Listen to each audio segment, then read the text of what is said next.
افسوس که این مزرعه را آب گرفته، دهقان مصیبت زده را خواب گرفته.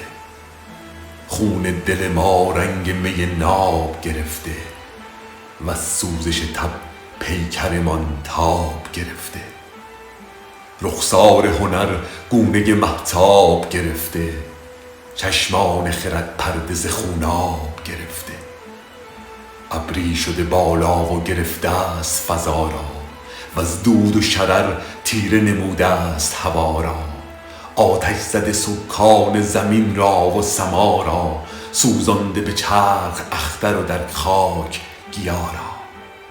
ای واسطه رحمت حق بهر خدا را، زین خاک بگردان ره طوفان بلا را.